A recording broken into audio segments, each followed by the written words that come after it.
vamos a estar un poquito repasando un poco lo que habíamos visto, y ustedes pueden, bueno, pueden hablar, pueden preguntar, pero vamos a refrescar algunos conceptos importantes, ¿sí? Para eso tengo algunos versículos que, y algo, un repaso de lo que habíamos hablado, de lo que habíamos visto, muy, muy importante.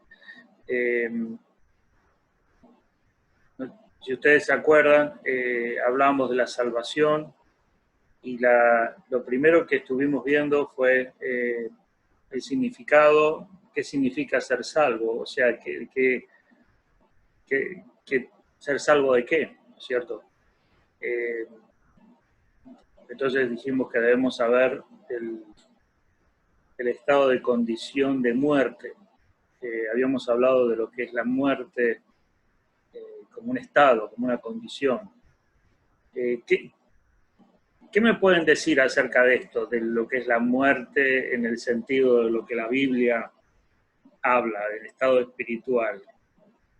Cuando nos dicen así, bueno, muerte, ¿qué es eso? Que estoy muerto, que voy a morir, o que es el estado, la condición de muerte. ¿Qué se acuerdan? ¿Qué significa? ¿Alguno de ustedes que se anime a hablar o que me diga lo que piensa? A ver.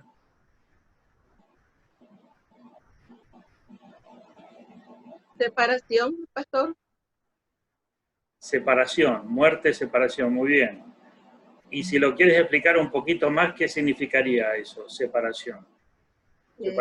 Separación de... Está muy bien el concepto, pero ¿separación de qué?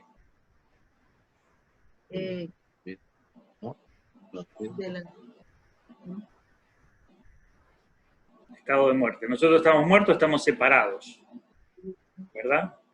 Pero ¿cómo lo explicarías un poquito más? Si yo tuviera que preguntarte, si yo te preguntara, ¿estoy separado de qué? ¿O de quién?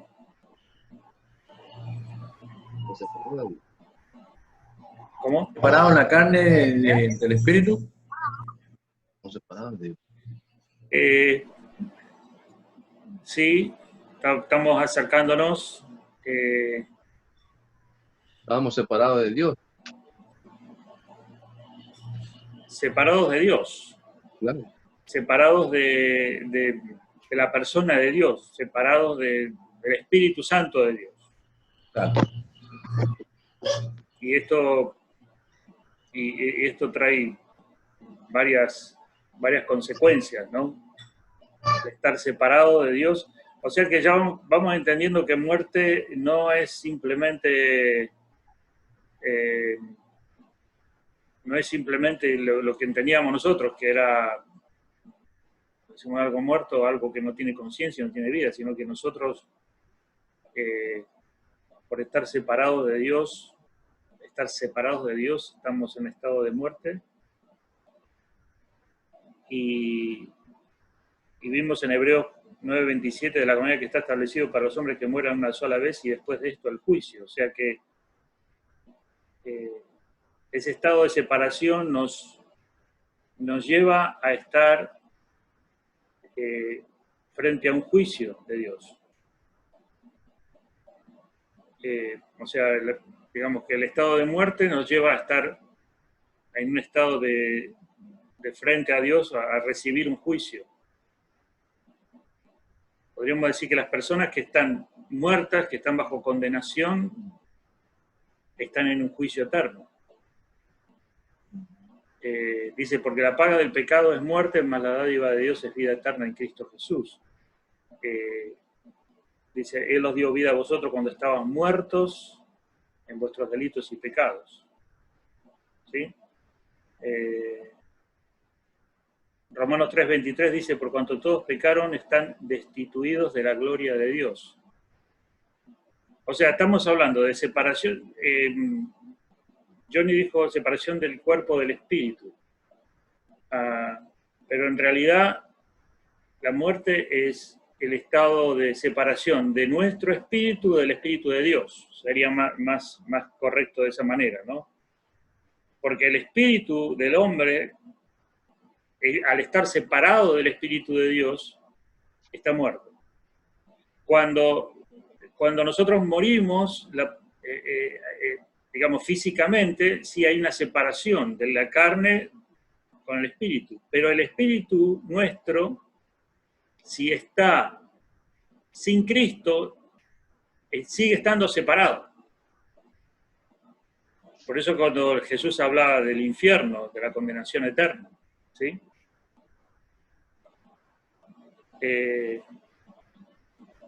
Bueno, ahí vimos varios pasajes que hablan sobre todo lo que hace el pecado, que abarca a todos los hombres. O sea, el ser humano está en esa condición, separado, muerto.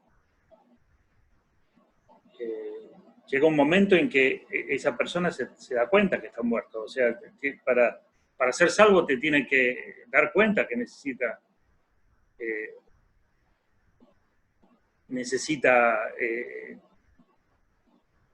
vida.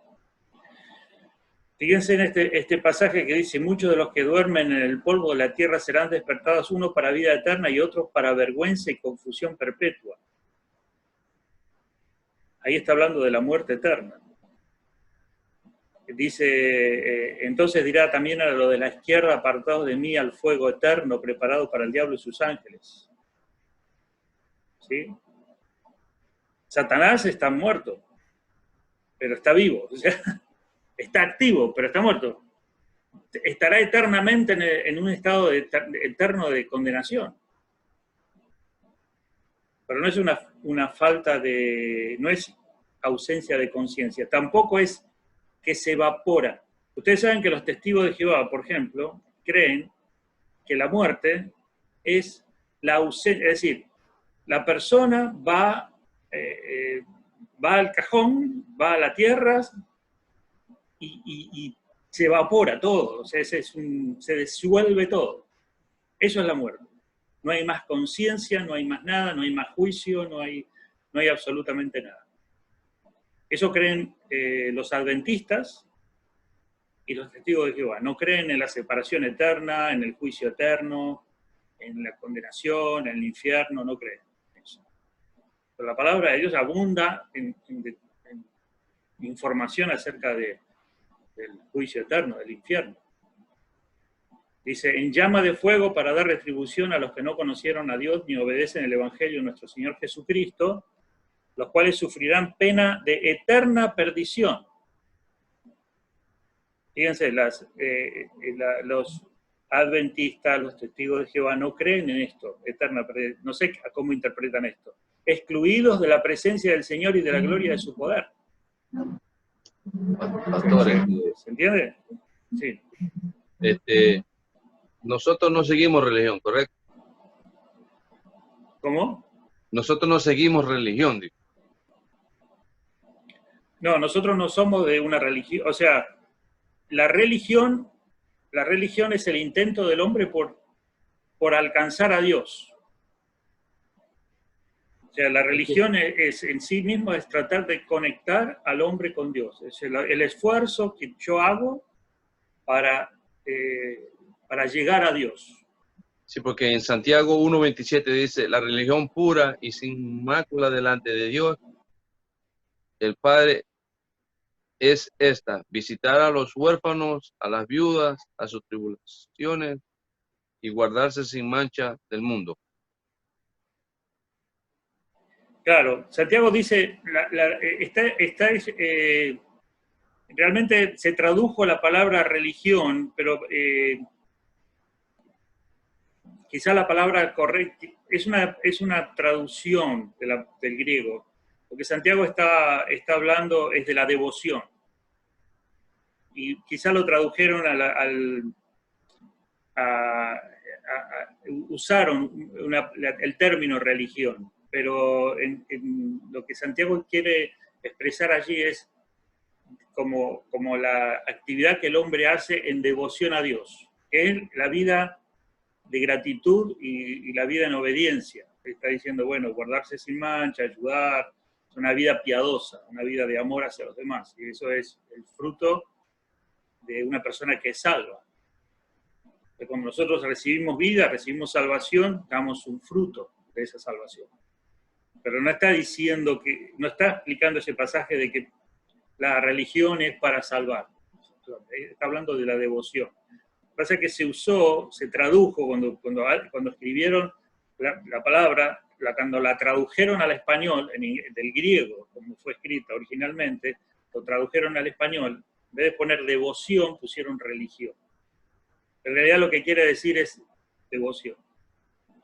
Y la gente religiosa es devota también, pero lo que pasa es que la diferencia es que esa devoción la usan para creer que van a alcanzar a Dios.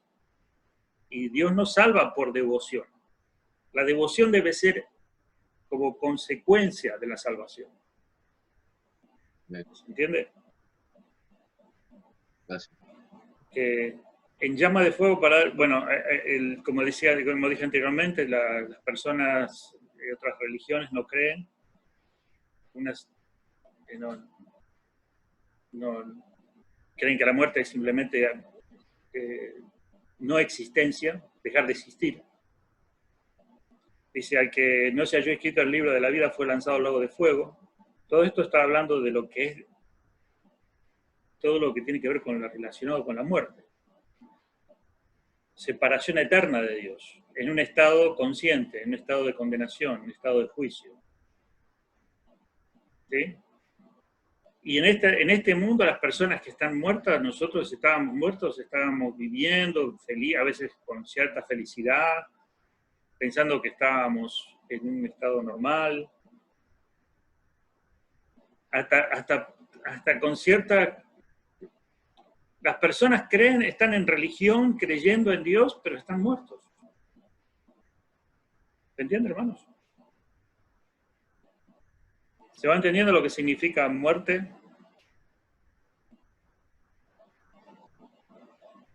Bueno, entonces, ¿qué significa muerte espiritual? Pregunto.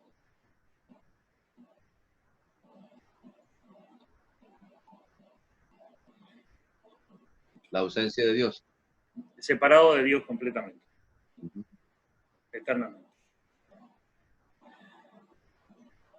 Ahora, la salvación es en sí el estado de salir de ese estado de muerte, pasar a un estado de unión con Dios. Y al estar unido con Dios es estar en vida. El salvo tiene vida. Y para eso tenemos que, ¿cómo podemos pasar de un estado de muerte a un estado de vida? La única manera es que la persona que está muerta reciba vida. O sea, tú y yo, nosotros tuvimos que recibir vida. Como que alguien nos tiene que inyectar vida, por decirlo de una forma para que lo entendamos. Y al recibir vida hay procesos de aprendizaje, de hablar, caminar, gateando, caminando, hablar. Claro, exacto. Cuando uno recibe vida ya empieza a tener los síntomas vitales, los signos vitales. Lo primero. Y yo he notado que a lo largo de toda esta experiencia de estar en vida, veo personas que no tienen vida. Y creen que tienen vida, o sea, pero no tienen vida. Uno lo puede notar. A veces lo nota, a veces no se nota, a veces es muy difícil, pero hay personas que tienen vida y dan síntomas de vida y otros que no.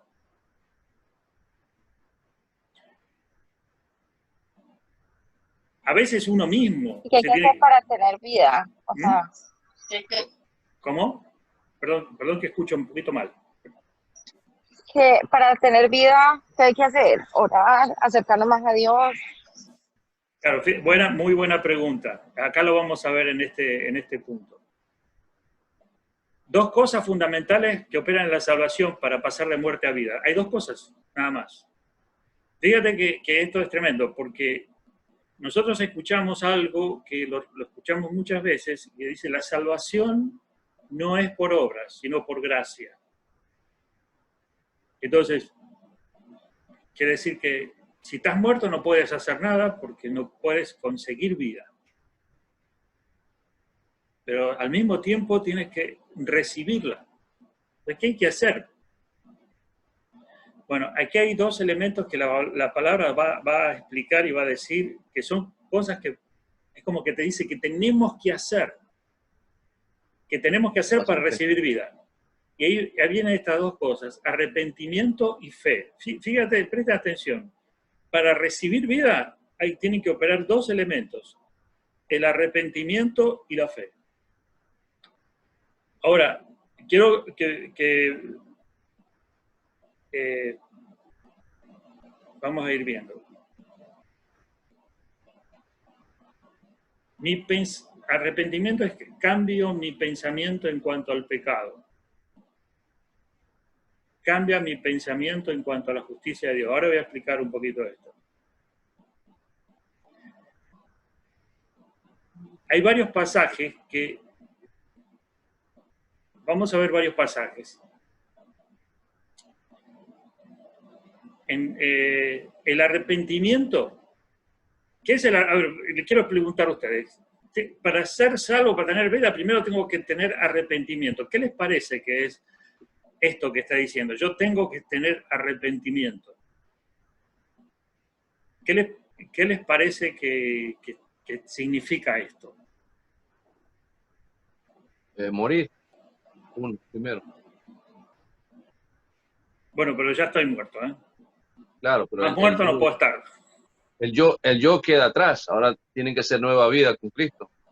Y ahí es donde cuando uno acepta todas las cosas que la venta le es a cada uno, ya uno ve lo que, como manda Dios las cosas, no como la veía antes. El Espíritu Santo viene a morar y le revela a uno las cosas más. A decir qué es bueno, qué es malo.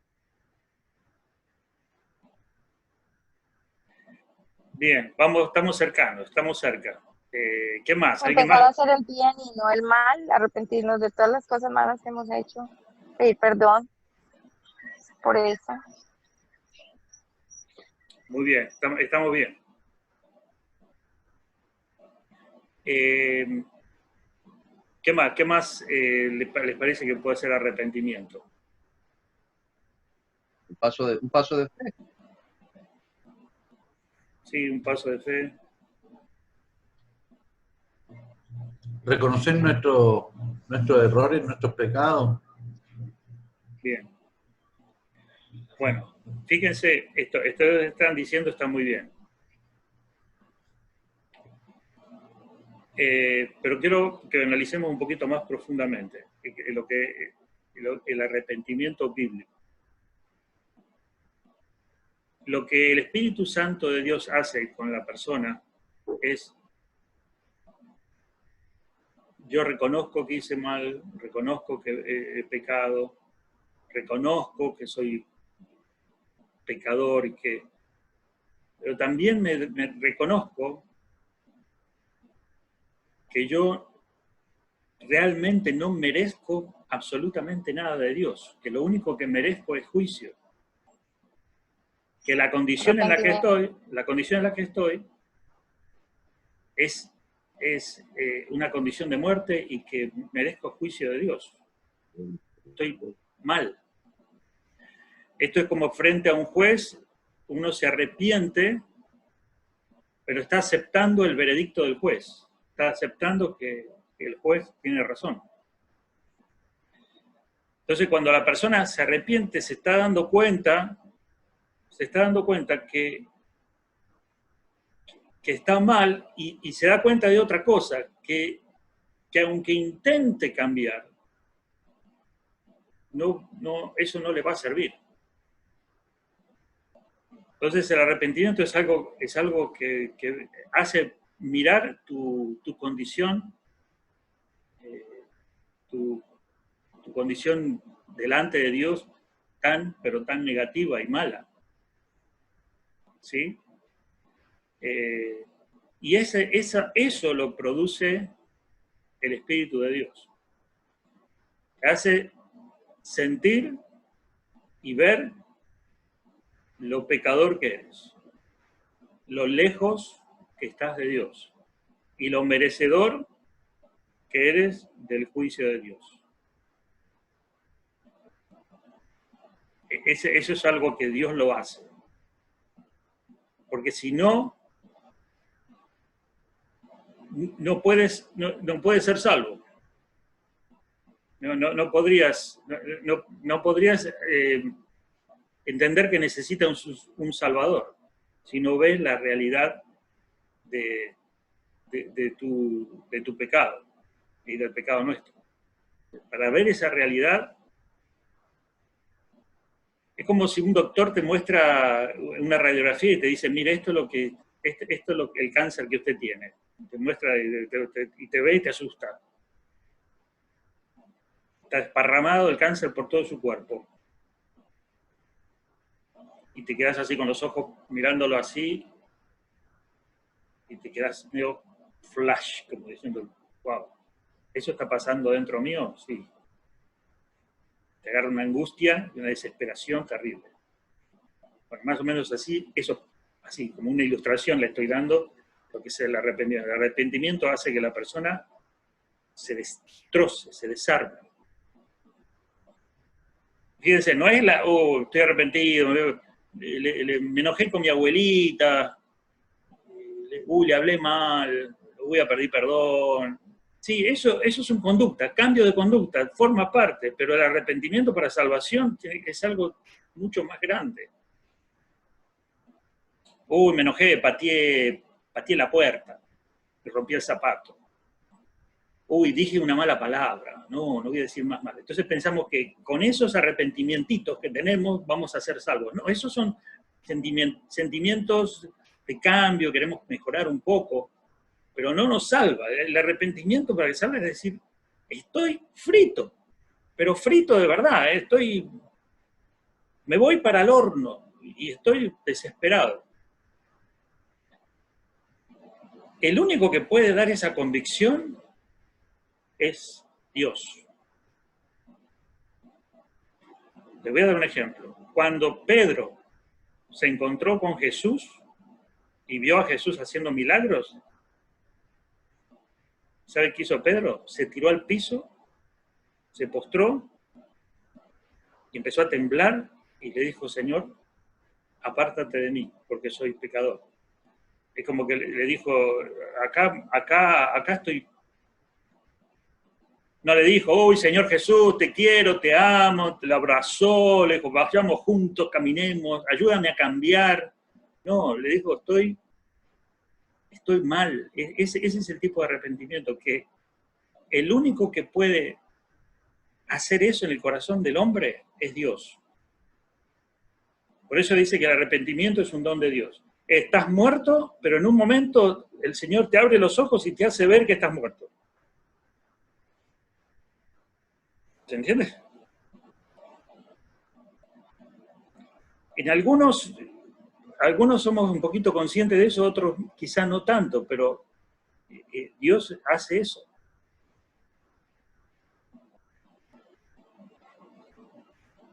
Cuando dice en Romanos 2:4, fíjate, dice, o menospreciáis la riqueza de su benignidad, paciencia y longanimidad, o sea, bondad, ignorando que su benignidad te guía al arrepentimiento. Pablo dice que las personas, cuando ven la majestuosidad de Dios, dicen qué bueno que es Dios, qué malo que soy. Y no es que soy un poco malo, soy tremendamente malo, porque ese es otro problema. Cuando la persona piensa, no, yo soy una persona bastante buena, eso no es el arrepentimiento de Dios. Cuando para que yo sea salvo, el Espíritu Santo de Dios obra en mí de tal manera que me hace ver como el peor ser humano de la tierra. Ustedes no creen que estoy exagerando, es la verdad.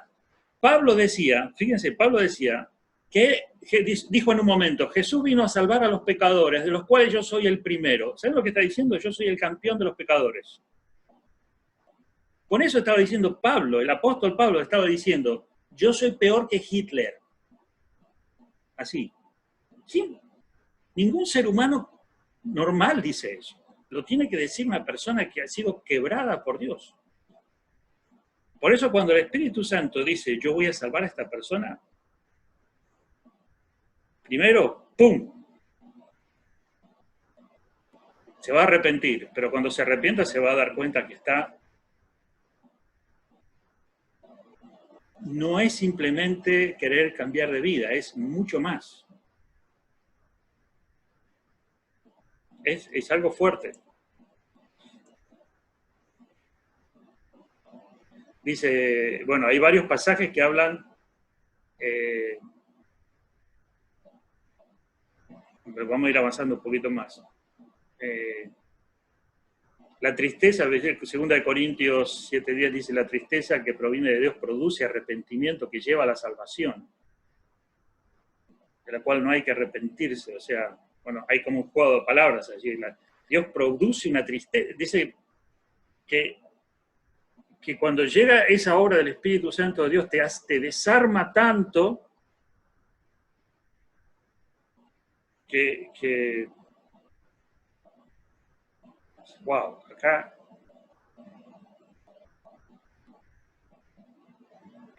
y esto es algo tremendo, hermano, muy fuerte de lo que estoy diciendo, porque las personas por lo general piensan que arrepentirse nosotros pensamos que arrepentirse es simplemente sentir un pequeño remordimiento por reconocimiento, el arrepentimiento es mucho, mucho más grande, y lo hace Dios.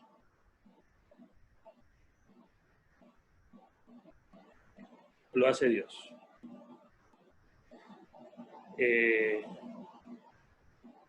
Uno puede decir, bueno, es un dolor por el pecado, como no sé, como quieras llamarlo. El tema es que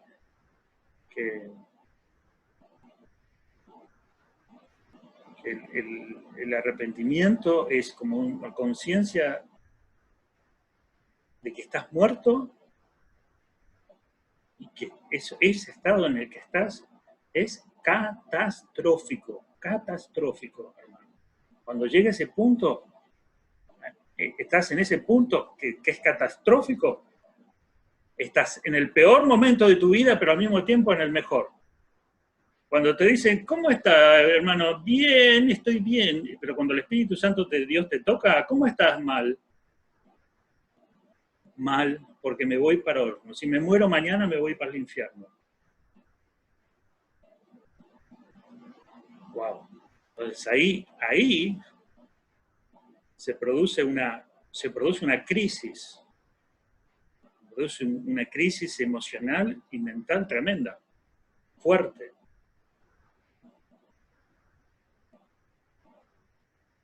Y esto es algo que, hermanos, nosotros en cualquier momento de nuestra vida podemos decir, Señor, quizás yo no me estoy arrepintiendo, sintiendo mal por el pecado, pero me estoy dando cuenta que yo soy tremendamente pecador. Ustedes, había un profeta que se llamaba Isaías, en el libro de Isaías, que tuvo una visión. Y dice en el libro de Isaías que vi al Dios Todopoderoso y a sus ángeles alrededor de él en su trono. Isaías capítulo 6. No sé si lo leyeron alguna vez, pero ¿qué creen que ese hombre dijo cuando tuvo esa visión de ver a Jehová, a Dios en el trono y los ángeles? ¿Qué les parece que dijo ese hombre?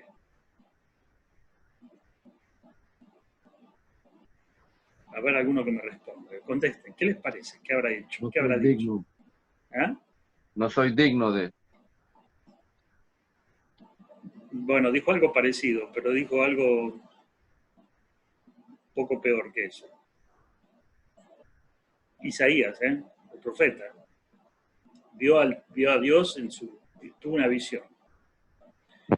Bueno, ¿saben qué dijo? Dijo, ¡ay! ¡Ay! Pero uno dice esa palabra, la lee en la Biblia, lee la palabra ¡ay! Parece como que le picharon la pala. ¡Ay! Pero esa palabra ¡ay! Es una palabra que significa estoy muerto. Es una expresión de dolor y de desesperación y de angustia fuertísima. Dijo, ¡ay! No dijo, ¡aleluya! No, dijo, ¡ay! Es como que acá, a que me viene. Y dijo, y luego continuó, ¡ay de mí! Porque soy un hombre pecador, de labios inmundos. Y empezó a decir todo lo que él era. Y bueno, después dice, Dios lo tocó y lo salvó, y dijo, bueno, ahora te enviaré, etcétera, toda la historia, pero la reacción de ese hombre fue tremenda. Bueno, eso es lo que Dios hace cuando, antes, un segundo, una milésima de segundo antes de salvarnos.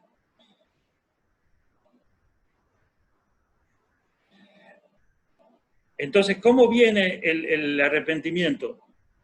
Viene a través de que yo escucho, entiendo mi condición, veo ese estado de desesperación y después inmediatamente veo un Salvador. A Jesucristo que viene a salvarme, a darme vida. Entonces yo ahí paso a tener fe en Cristo. Entonces me siento mal, me miro a mí mismo y veo que soy tremendamente pecador, que no puedo hacer nada para cambiar, que por más que intente cambiar no sirve de nada. Entonces automáticamente ahora veo a Jesucristo que viene a salvarme y a darme vida y a sacarme del estado de muerte. Amén. Y ahí es donde yo digo, bueno, yo creo. Pero empiezo a entender de que era tan terrible mi estado que él mismo tuvo que venir a este mundo, sufrir en la cruz, pagar, hacerse maldición por Dios, derramar su sangre, que la ira de Dios fue descargada sobre él, y él resucitó, y ahora él me está ofreciendo a mí salvación, vida eterna, perdón. Y yo lo único que tengo que hacer es creer en él, recibir ese perdón, creer. Nada más que eso. Y esto también lo hace Dios. Es como que Dios te hace ver tu estado miserable y te hace mirar a Jesucristo. Entonces ahí cuando tú miras a Jesucristo es como si te lanzaras hacia los brazos de Jesús. Te estoy dando una idea, una imagen de cómo sería la fe. ¿Se entiende? Es decir, me estoy quemando, o sea, me estoy cayendo en el horno, en una arena movediza, y alguien me está extendiendo su mano y yo me arrojo hacia él. ¿Se entiende lo que es la salvación? Que alguien te salva, te saca. Esto es otra cosa muy difícil de entender, tan simple pero tan difícil, porque las personas piensan, no, porque Dios me va a perdonar cuando me vea que yo me estoy portando bien, estoy yendo a la iglesia y estoy poniendo las pilas. No, ¿cómo? Si estás en el horno, ¿cómo vas a salir? ¿Cómo que te vas a ir? No puedes. Tienes que decir, salvame, Dios, salvame, rescatame, perdoname, sacame de esto.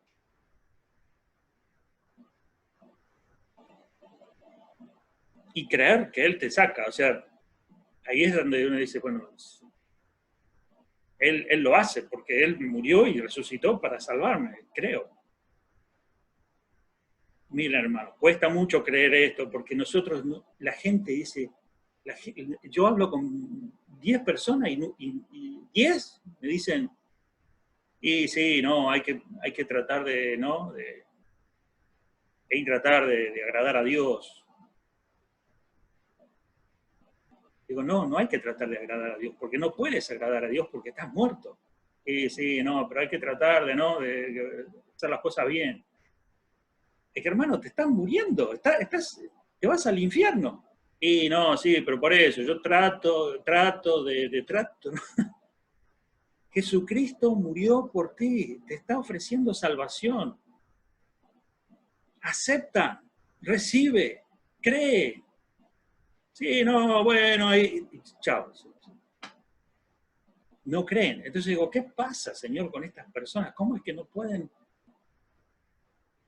entender que bueno, el Espíritu Santo tiene que empujar a la persona a Cristo? Es lo que pasó conmigo. Yo digo, Señor, sálvame porque me estoy muriendo. Eso lo hizo Dios.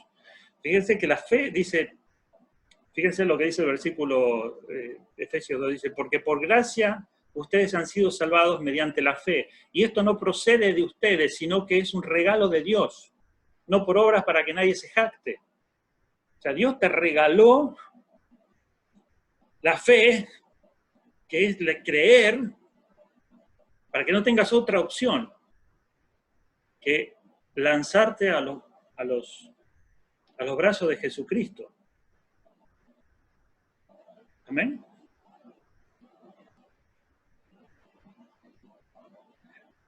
Ahora, te digo, si tú estás confiando que el Señor te va a salvar porque tú crees que te estás portando bien o porque no eres una buena, o porque eres una persona más o menos buena, si estás confiando en eso, no estás confiando en Jesucristo. Estás confiando en tus acciones, en tus intenciones, en tus buenas obras. Y confiar en tus acciones, en tus buenas obras y en tu moral, no es confiar en Jesucristo.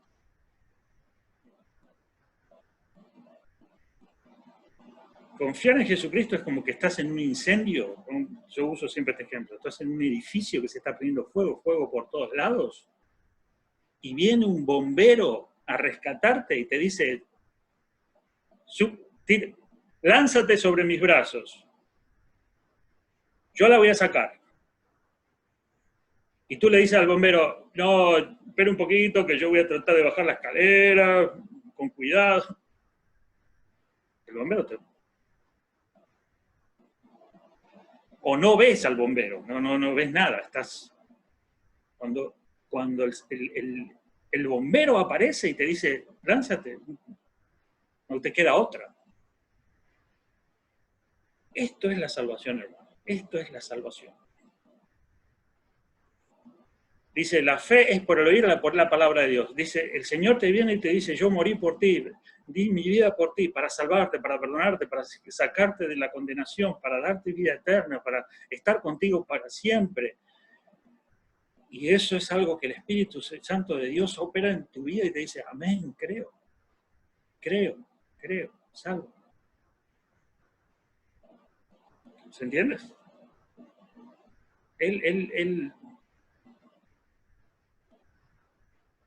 Es algo maravilloso, ¿sí o no?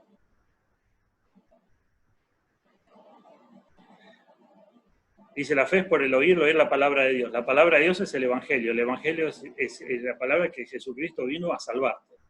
Así de simple. Dice, esto quiero saber de vosotros. ¿Recibisteis el Espíritu por las obras de la ley o por el oír con fe? Hay muchísimos pasajes que hablan de recibir el Espíritu, la fe. Dice, en él también vosotros, habiendo oído la palabra de verdad, el Evangelio de vuestra salvación, habiendo creído en él, fuiste sellados con el Espíritu Santo de la promesa. Ustedes que oyeron la palabra, el Evangelio de la salvación y creyeron en él, fueron sellados con el Espíritu Santo de la promesa. Lo selló el Espíritu Santo, o sea, te marcó, ahora voy a hablar un poquito de eso, te marcó como propiedad, sellado porque yo escuché, porque vi, porque me hizo ver lo que estaba mi condición y me lancé al Salvador.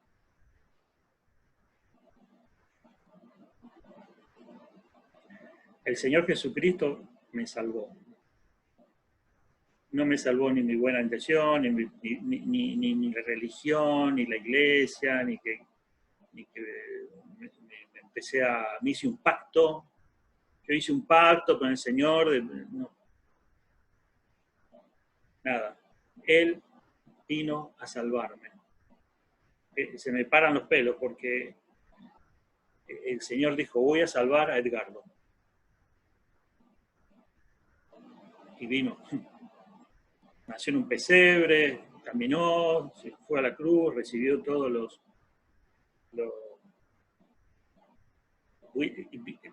mirá lo que te voy a decir. Va a parecer arrogante esto. Pero cuando Jesús estaba, y cuando fue a la cruz, y cuando estaba muriendo, estaba pensando en mí, en Edgardo Videla, ese viejito ahí que vive por ahí, que van a ser dentro de 2000 años. Lo vengo a salvar a él. Pero para salvarlo, primero voy a hacer esto, y voy a enviar mi espíritu, lo voy a hacer ver que lo pecador que es, la condición que está, y lo voy a hacer que me mire. Voy a hacer todo eso. Y él va a estar ahí, andando por ahí, pero yo voy a hacerle entender que está perdido, voy a hacerle entender que necesita un salvador, lo voy a hacer que me mire a mí, voy a hacer todo eso por ese cuate que está ahí, perdido en el mundo. Y lo que hizo conmigo, lo hizo contigo también. No me preguntes por qué, pero es asombroso. ¿Sí o no? ¿Lo crees? ¿Amén? ¿Sí o no? ¿Eh? Sí.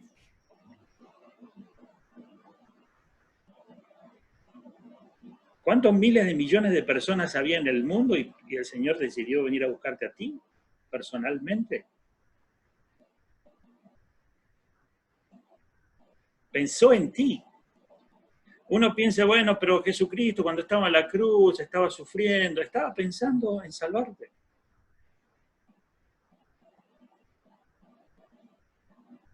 No nos damos cuenta mucho de eso. Decimos, bueno, es un beneficio que hizo para todos, como cuando decimos, bueno, qué lindo, alguien hizo el puente de Brooklyn y benefició a mucha gente, ahora se pueden cruzar de un lado a otro la gente, nadie estaba pensando de que por ese puente yo voy a cruzar. No hicieron el puente de Brooklyn para que yo pase, para que pase la gente, porque las generaciones que vengan, o sea, el arquitecto construyó el puente en beneficio de gente, pero no lo hizo pensando en alguien.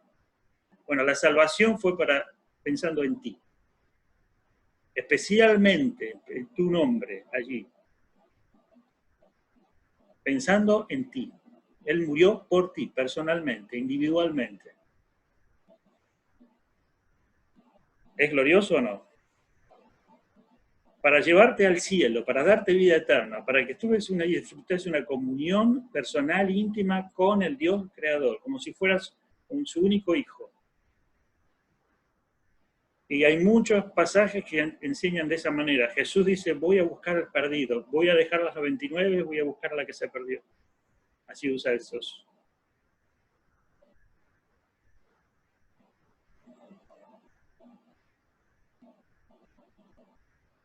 Dice, ciertamente les aseguro que el que oye mi palabra y cree que el que me envió tiene vida eterna y no será juzgado, sino que va pasado de muerte a vida. Eso dijo Jesús. Fíjense estos pasajes.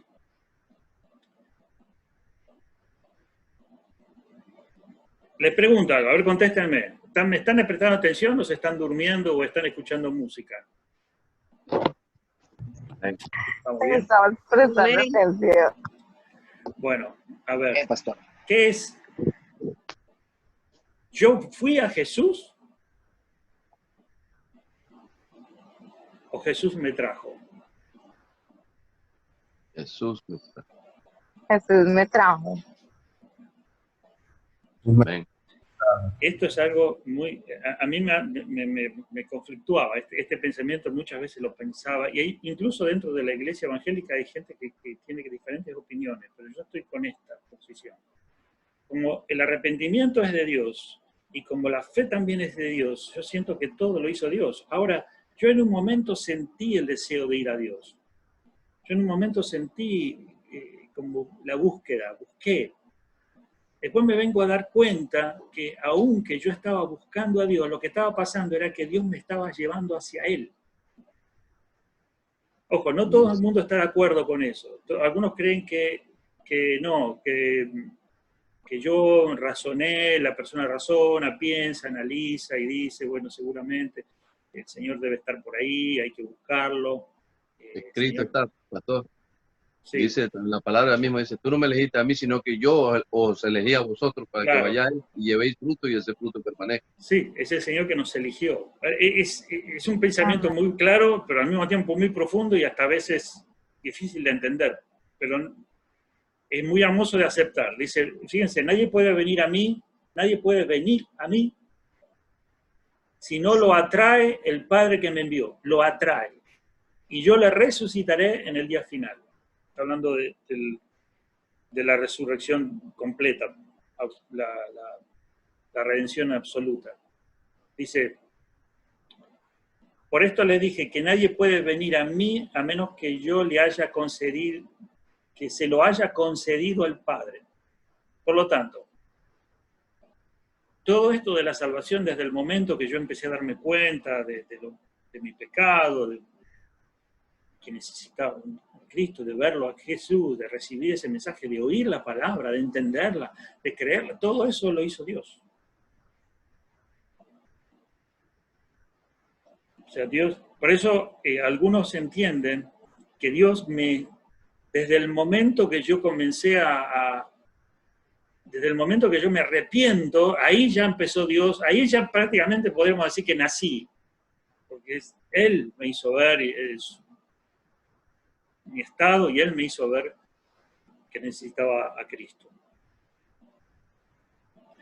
Hay otro pasaje más que es algo que me encanta. Bueno, no lo tengo aquí, pero dice que nosotros nacimos espiritualmente cuando pasamos de muerte a vida, nacemos. Y nacemos por voluntad de Dios. Él nos hace nacer. Entonces, si lo pensamos desde el punto de vista cuando somos padres, el padre te engendra, o sea, tú engendras una vida. Vamos a decirlo así. Yo nací en un sentido, nací físicamente en tal lugar, en tal país, porque mi papá y mi mamá decidieron tener un hijo. Pero yo no tenía la capacidad de decir, no, un momentito, esperen un poquito más porque quiero nacer en el 70 mejor, así soy más joven para cuando tenga... No quiero nacer en este país, quiero nacer en Suiza. No, un momentito, no me pongan ese nombre que quiero ponerme otro nombre. No, quiero ser más blanco, más morocho. No, un momentito, acá en esta localidad,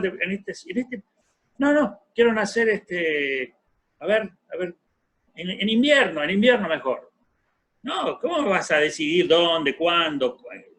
Naciste, punto. Alguien decidió que nacieras. ¡Pum! Apareciste llorando en un hospital, no sé dónde, naciste. Alguien decidió que nacieras. Físicamente, ¿eh? Ahora, espiritualmente, también alguien decidió que tú nacieras, y ese fue Dios. Y ese es el nacimiento verdadero espiritual, que es el que vale. El principal, el nacimiento espiritual. Entonces la Biblia dice, en Juan, dice Jesús, el que nacido de carne, carne es, pero el que nacido de espíritu, espíritu es. Entonces, el que creyó, el que recibió, son llamados hijos de Dios. Por lo tanto, cuando yo creí, es como que yo nací. Pastor, la palabra también dice que desde la fundación, cuando creó Dios todo, ya estaba pensando en nosotros, ya antes de todo, el plan ya estaba ya hecho, ya. Yo lo tenía, no tenía nosotros ya ahí. Sí. Desde antes de la creación del universo. Bueno, es algo... Ya estábamos en la mente de Dios desde la eternidad. No es que hace mucho. No, Estábamos planeados. Claro, desde la eternidad ya estábamos diseñados por Dios, todo planeado, maravilloso. ¿En qué momento, en qué tiempo? Perfecto, ¿eh? El otro día hablaba con una hermana que me decía, yo le pediría al Señor Jesús, si se me apareciera, que me deje más tiempo. No sé, me cuesta como explicarlo. Lo he explicado de una forma que me costaba mucho entender, pero es más o menos así la idea. Si Él me hubiera salvado cuando era más joven, yo hubiera podido cometer menos errores, podía haber conocido más a Dios, podía haber hablado a otras personas y podría haber sido mejor si Él me hubiera salvado antes. Me salvó ya cuando me pasó 20.000 cosas en la vida y me drogué demasiado. ¿Por qué no me salvó antes? A veces hay personas que piensan así. Podría haberme salvado antes. La realidad es que el Señor te salvó en el momento justo y perfecto. Y eso está dentro de su soberanía, no lo entendemos. Fue perfecto. No fue que, sí, la verdad que podría haberte dado esta vida eterna antes, cuando eras más joven. No. Dios te salva en el momento que Él diseñó perfecto, exacto. Y con un plan y un propósito perfecto, como nosotros no lo podemos entender ahora no sabemos mucho, vemos más o menos las cosas. Un día vamos a ver todo bien, todo con una claridad absoluta, pero ahora lo tenemos que decir, bueno, gracias Señor, me diste la salvación en el momento perfecto. Y lo que vas a hacer conmigo es perfecto. Amén. Amén. Amén. Amén.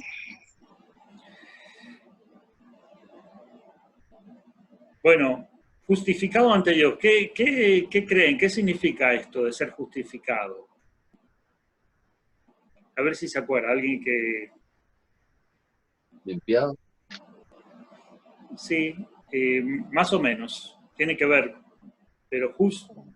Perdonado. Declarado.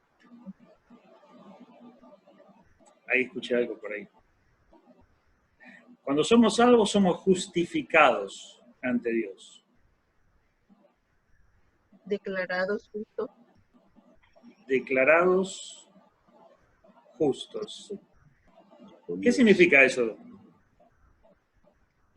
No, yo lo escribí aquí. ¿Qué significará que somos declarados justos ante Dios? Es la acción de Dios de declaración justo a aquel que depositó fe en Jesús, su muerte en la luz y su resurrección para el perdón de sus pecados. Psicología. Es la acción O sea de que ya Dios. somos perdonados. Sí, Claro. es la acción de Dios.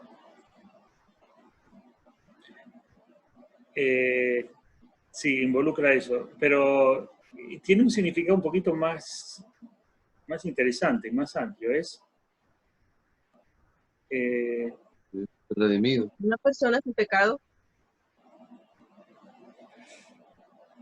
claro, una persona sin culpa, es justa. Es como que Dios Dios te ve a ti, me ve a mí,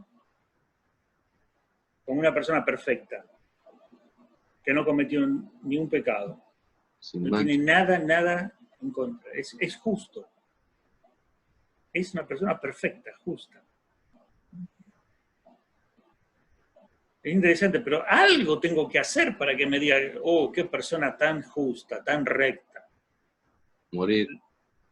Bueno, acá dice justificado por la fe, sino que aquel que cree que en el que justifica al malvado se toma en cuenta la fe como justicia. O sea, Cuando dijimos, Señor Jesús, yo creo, te acepto, creo en la muerte que tú hiciste por mí, por mis pecados, creo que eso lo hiciste por mí, lo recibo, esa acción de fe, Dios la ve como un acto de justicia perfecta, ya está. Esta persona es justa. Porque en toda la Biblia se habla de que no, fíjese, alguien puede decir, no, justo es una persona que no solo que no cometió ningún pecado, sino que todas sus acciones han sido perfectas y justas. Entonces, no solo que no hizo nada malo, sino que hizo cosas perfectas, buenas. O sea, tiene toda una evaluación de su vida.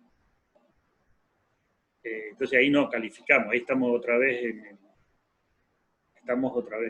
el horno, como decimos. Pero hay algo que sí te declara justo, y es la fe en Jesús. Entonces, cuando Dios te ve, nos ve como si fuéramos personas perfectas y justas, pero uno dice, pero yo no hice cosas no he sido justo. Bueno, y acá viene otra cosa. La justicia de un hombre perfecto que sí hizo obras perfectas se nos imparte a nosotros. Entonces, cuando Dios te ve como si fuera la justicia de Jesús. ¿Se entiende un poquito? Pero para Dios eres tú y yo, que creímos en Jesús, para Dios somos justificados, declarados justos. Dice, fíjense este pasaje que dice en Romanos 3, 23 y 24, dice, pues todos los que han pecado están privados de la gloria de Dios, pero por su gracia son justificados gratuitamente mediante la redención que es en Cristo Jesús, que Cristo Jesús efectuó. ¿Sí? Ahora después vamos a ver un poquito más, pero ¿se entiende? Dice, no desecho la gracia de Dios. Si la justicia se obtuviera mediante la ley, Cristo habría muerto en vano. Si la justicia, porque decían, no, sí, pero alguno podía argumentar esto. Dios nos perdona, Dios nos salva, pero Dios no te considera justo porque tú eres una persona muy defectuosa, con muchos pecados, con muchos rencores, con muchas cosas. No, justo ante Dios no eres. Somos injustos. Entonces, no es tan así. Algunos pensaban así. Pero acá la Biblia te dice, no, eres justo. Justo. Por la fe en Jesús. Fíjate qué interesante. Yo cometo un pecado y me siento mal por mi pecado y voy al Señor y le digo, Señor, tú pagaste en la cruz por ese pecado. Yo me apropio de tu perdón. Yo creo que tu sangre me limpia de todo pecado. Por eso yo en este momento acepto tu perdón. Y Dios dice, esta persona es justa. Y el diablo dice, no, mira lo que hizo. Y tu conciencia te dice, ¿qué? ¿Qué? ¿Tú crees que Dios te va a bendecir ahora con todo lo que haces? No, eres un hipócrita. Ahí están todos los acusadores. Esas voces de acusación hay que eliminarlas. Dios te dice, eres justo. Punto. Amén. Amén. Es justo delante de Dios. Mira, tú ves una persona, un creyente, que tú lo ves que no anda bien y dice, este cristianito anda mal, no me gusta, nada. Qué injusticia lo que hizo conmigo, qué injusticia. Y te quejas. Y Dios lo ve justo. Ahora, que Dios nos declare justos no quiere decir que nosotros somos perfectos. Nosotros cometemos errores y somos lejos de ser imperfectos, pero por la fe en Jesucristo Dios te ve como justo. Ahora, como Dios te ve como justo, Él espera que tú camines en dirección hacia lo que eres. ¿Se entiende? ¿Más o menos se entiende? Sí. Yo soy justo, sin culpa, absolutamente perdonado, por eso yo ahora tengo que hacer honor a esa verdad. Y cuando yo cometo un pecado, yo voy a confesarlo a Dios y me apropio del perdón de Cristo, y eso Él es fiel y justo para perdonar mi pecado. Y yo otra vez, es decir, sigo apropiándome de la justicia de Dios, sigo camino dentro de la cobertura de justicia de Dios, porque esa justicia de Dios me ha sido impartida. Y soy justo, delante de Dios soy declarado justo.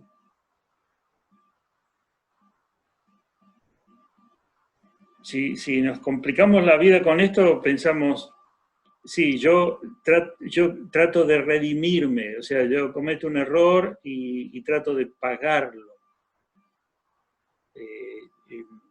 Por eso que la justicia de Dios es tan distinta con la justicia humana. Para la justicia humana, para que se haga justicia, yo tengo que cumplir una condena. Con Dios ya no tengo que cumplir ninguna condena. No sufro ningún castigo, porque ya Dios me declaró justo. Por eso es que esto es muy importante, hermano. A veces quiero explicar esto. Dios ya por estar en Cristo no nos castiga. No nos castiga. Porque castigo es el juicio sobre un injusto. Nosotros, ser justos, justificados, ya no hay juicio, no hay castigo. Ahí se están rascando la cabeza con esto que estoy diciendo. Nos rescató del castigo. Sí. Ahora, si yo cometo un pecado, ¿no? Dios no me va a castigar. No. En realidad no me castiga. Lo que hace es disciplina, que es completamente diferente. Después hemos redimido con la sangre de Cristo. Claro, pero algo tiene que pasar si yo cometo un pecado, si yo vivo una vida alejada de los principios de Dios y peco. Dios no hace ningún juicio hacia mí. No me castiga, sino que me corrige. Y la corrección o la disciplina no es juicio. ¿Se entiende? Porque yo soy justo, soy hijo. Entonces no envía un juicio sobre mí, sino que lo que hace es corregirme. ¿Sí? Voy a decirlo de una manera. Yo tengo a mi hijo, ¿verdad? Y yo le digo a mi hijo, siempre que hagas algo malo, te voy a castigar. Entonces mi hijo, yo le digo, prohibido poner el dedito ahí en el toma corriente donde hay electricidad. Te digo, prohibido. Si tomas ahí, yo te castigo. Entonces el nenito va con el dedito y toca y... ¡Ah! Tocaste, te dio electricidad, toma, ahora te encierro y te encierro y te dejo sin comer. Y recibiste el golpe de electricidad más el castigo. Es tremendo. ¿Se imagina eso? No sería padre, sería un juez. Sería un juez justo dentro de todo, porque recibió la consecuencia de su desobediencia y recibió un castigo por su desobediencia, las dos cosas. Y estaría siendo justo. Bueno, obviamente que un niño no lo vamos a encerrar ni nada de eso, pero está pagando la pena y recibiendo las consecuencias de su pena y consecuencias, las dos cosas. Ahora, el padre no hace eso, el padre corrige al hijo. Lo corrige de manera que no sufra las consecuencias. y camine hacia la libertad, hacia la vida, hacia el gozo. Porque la vida con Dios, la vida en santidad y la vida que Dios ofrece es realmente la vida de gozo y de paz.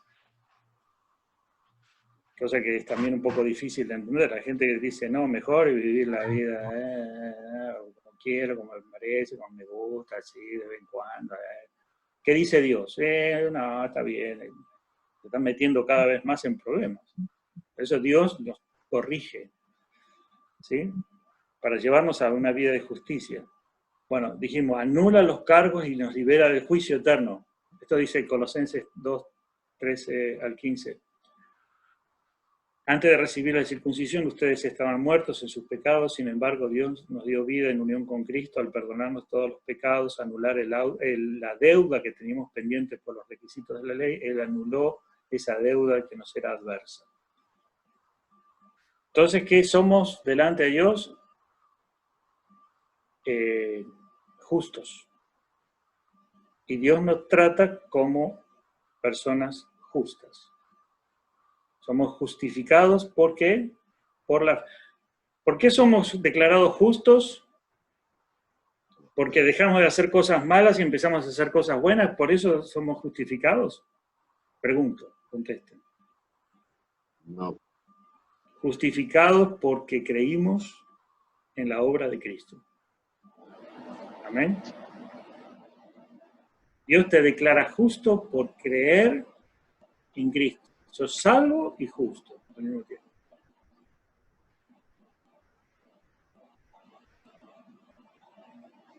Entonces, en Cristo Jesús, ¿tenemos vida, sí o no? Ven. Amén. Amén. ¿Somos declarados justos, sí o no? Sí. Amén. Sí. Es un acto que sucede, fíjense, bueno, Dice la palabra, tenemos vida y en abundancia. Sí, vida en abundancia, pero ya han sido lavados, ya han sido santificados, ya han sido justificados en el nombre del Señor Jesucristo por el Espíritu de nuestro Dios. 1 Corintios 6:11. Fíjense todo lo que dice, santificados. Después vamos a hablar de esto que también es algo, ya han sido justificados en el nombre del Señor. Esto se lo dice a la iglesia de Corintios, eran grupos creyentes como nosotros. Personas que habían creído en Jesús. No sabían mucho, no tenían ni siquiera toda la Biblia escrita. No tenían muchas cosas que ignoraban. Además, había en la iglesia de Corintios gente que estaban así orgullosos, personas que estaban haciendo cosas raras. Y Pablo le dice, ustedes han sido declarados justos. Es tremendo. Se lo dice a una iglesia que no, después los va a regañar bastante por todas las cosas que estaban haciendo, estos hermanitos. Pero fíjense qué manera tan tremenda de decirle, ustedes fueron justificados. Es como que les dice, yo les hubiera dicho, ustedes son todos unos infieles, unos locos perversos. ¿Qué clase de gente son ustedes? Váyanse a bañar. ¡Qué hipócritas! Les hubiera dicho de todo. Y yo, en serio, a esta iglesia le hubiera dicho, orgullosos, vanagloriosos, inmorales, así. La gente va a mirarlos a ustedes. Se hacían juicios, una cantidad de cosas que hacían estos hermanitos. Decir, la gente va a decir de ustedes que están, lo que menos van a decir es que ustedes son cristianos. Yo me hubiera enojado, pero Pablo, si bien los regaña, pero él les dice, ustedes son santificados, son justificados. ¡Wow! Entonces les dice todo esto para que ubicarlos en lo que significa la salvación. Porque si se ubican, entonces se despiertan y dicen, hey, momentito. Si soy salvo, si he sido rescatado, si pasé de muerte a vida, si el Señor me perdonó, me salvó, me dio todo esto, me santificó, me declaró justo, ¿cómo voy a estar viviendo de la manera como vivo? ¿Cómo puedo seguir en esta vida? ¿Cómo puedo estar así? Entonces Pablo le dice, miren, bueno, siempre la Biblia va a mostrarte todo lo que el Señor hizo para luego decir cómo debes vivir. Eso es lo que necesitamos. Sí. Yo me imagino en esos tiempos cuando Pablo iba a Corintios, la mayoría de la iglesia en esos tiempos, ellos no tenían acceso para leer los papirios, ¿no? Solamente los que iban los que estaban en las posiciones altas, ellos los papirios, porque no era una Biblia, tenían por cada... Los rollos, los papiros, sí. Así Sí, se leía las escrituras, todos los escritos de los apóstoles se conservaban, se guardaban, y los escritos del Antiguo Testamento estaban en rollos. Y normalmente había lugares específicos donde se guardaban, y cuando esos escritos se deterioraban, se copiaban, se hacían copias. Pero la costumbre era reunirse semanalmente, quizás más de una vez, y siempre se leía mucho en público. Y se predicaba. La gente no tenía el acceso de tener como nosotros una Biblia así para llevar a la casa, por eso la actividad de la lectura, pero había un ministerio del Espíritu Santo que obraba de una manera especial en ese tiempo también, porque debido a que no tenían primero que no tenían, por mucho tiempo no tuvieron todos los libros, y segundo que el Espíritu Santo tenía que ejercer una actividad diferente, especial, debido a que esos recursos no estaban. Hoy sigue obrando el Espíritu Santo, pero ya tenemos otros recursos que no es que hacen que el Espíritu Santo sea más fácil, sino que el Espíritu Santo obra de una manera que utiliza estos recursos que tenemos. ¿Sí? Entonces, si bien van cambiando, van mejorando, por así decirlo, los recursos, pero el Espíritu Santo siempre va obrando. Entonces, quizás en el tiempo, entiendo que en el tiempos bíblicos había una operación, por eso había una operación de los dones del Espíritu muy activa, y en este tiempo hay operaciones del Espíritu de una forma diferente porque hay recursos humanos que son como, por ejemplo, tener la Biblia completa, ya organizada. Nosotros hoy tenemos cosas que Dios ha hecho, Dios ha permitido, o sea, Dios ha hecho que nosotros tengamos esta facilidad de poder leer la palabra, de poder tener acceso. Incluso las redes, la tecnología siempre ha sido usada por Dios para que su palabra se extienda. Su palabra mismo dice que, como bien fuerte lo habla, ¿no? Maldito sea con maldición al que añadiera o quitare de la Biblia. Y estaba viendo un artículo que pusieron ahí que el Papa quiere cambiar todo lo que es la Biblia. Claro. Bueno, sí, realmente la Biblia, algo grandioso que hizo Dios fue que la Biblia sigue, es fiel. No algunos dicen, no, se modificó, hay versiones. No. La palabra de Dios no cambió, es la misma. Es una. No hay una Biblia católica, una Biblia evangélica.